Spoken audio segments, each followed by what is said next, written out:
যদি একটিবারও পারতো সব চিন্তা ভুলে আসতে, আমি সব হারাতাম তাকে পেতে হায়। কবে পায়ের শেকল খুলবে আর প্রেমের পর্দা উড়বে, আমি চেয়ে থাকি সেই দিনের সীমানায়। বোঝে না সে, বোঝে না, বোঝে না সে, বোঝে না, বোঝে না সে। Welcome back to my Bhaswati Sundarban লাইফে সবাইকে জানাই অনেক অনেক স্বাগত আর ভালোবাসা। তো বন্ধুরা, এখন সময় 9:44। তো সকালে ঘুম থেকে উঠেছি 6:30, উঠে কাজবাজ সব কমপ্লিট করেছি। তারপরে বাচ্চাদের টিউশন পড়িয়ে ছুটি দিলাম, দিয়ে আমরা একটু খাওয়া দাওয়া করলাম। রাতে ভাত ছিল, তো বেগুন ভাজলাম, ভেজে খেয়ে নিলাম, নিয়ে চলে আসলাম তোমাদের সামনে। তো এখন থেকে ব্লগটা কন্টিনিউ শুরু করলাম, আর এখান থেকে সারাটা দিন তোমাদের সঙ্গে শেয়ার করব। তো প্লিজ স্কিপ না করে গোটা ভিডিওটি দেখতে থাকো, পাশে থাকো, সাথে থাকো।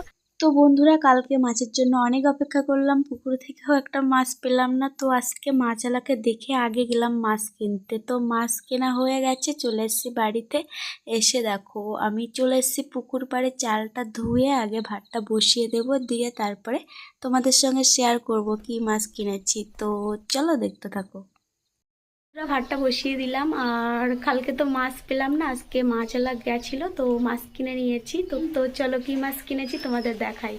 তো এই দেখো বন্ধুরা, লোটে মাছ কিনেছি। লোটে মাছগুলো বেশ বড় সাইজের আছে। আর কিনলাম নদীর চাওড়া চিংড়ি, আমাদের এই নদী থেকে ধরেছে চিংড়ি মাছগুলো, দেখো কত বড় বড় সাইজ। পুরো মাছ তো কিনে নিলাম, এবার চলো কি রান্না হবে দেখাই, আর কেটে নিই মাছগুলো তাড়াতাড়ি।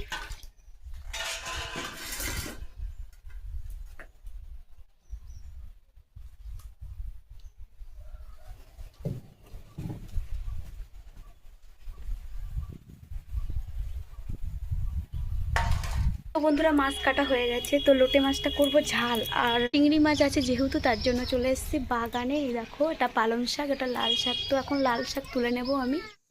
তো বন্ধুরা, অন্যান্য বছর না এরকম সময় আমাদের শাক একবার তুলে খেয়ে আবার নতুন করে ফেলা হয়। তো এবছর অনেক পরেই লাগানো হয়েছে, তার কারণে সব শাক সবজিগুলো ছোট ছোট। তো আমি শাক তুলে নেব, দেখতে পাচ্ছ অনেকটাই ঘন হয়েছে। তো ঘনের ভিতর থেকে আমি তো বন্ধুরা, শাক তুলে নিয়ে এসেছি, আর লোটে মাছটা আমি করব ঝাল। তো সবকিছু কেটে নিয়েছি, চলো তোমাদের দেখিয়ে দিই যে কি করে রান্না করি আমি লোটে মাছটা। আর শাকটা চিংড়ি মাছ দিয়ে করব। লোটে মাছটা করার জন্য কেটে নিয়েছি পেঁয়াজ, রসুন, কাঁচা লঙ্কা, টমেটো, কেটে নিয়েছি আদা। তো বন্ধুরা, লোটে মাছটা জল থেকে নিয়ে নিয়েছি, এবার দিয়ে দেব পেঁয়াজ, কাঁচা লঙ্কা, রসুন,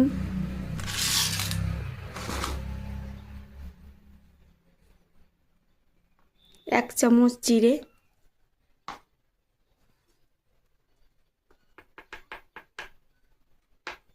মরিচ গুঁড়ো,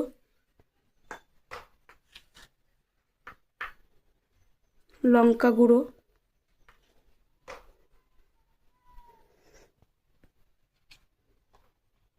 হলুদ গুঁড়ো,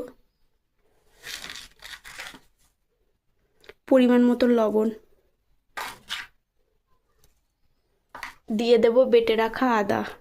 দেখো শাক তুলেছি, কতটা শাক তুলেছি, বাড়ির টাটকা শাক, আর চিংড়ি মাছ দিয়ে রান্না হবে। আর এদিকে দেখো দুটো কড়াই দিয়ে দিয়েছি। তো বন্ধুরা, তেলটা গরম হয়ে গেছে, দিয়ে দেবো দুটো শুকনো লঙ্কা।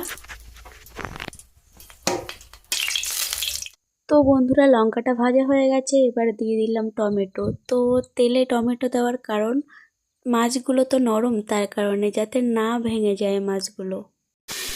এবার একটা চাপা দিয়ে দিয়েছি, আর এই দেখো এদিকে চিংড়ি মাছটা ভাজা হচ্ছে।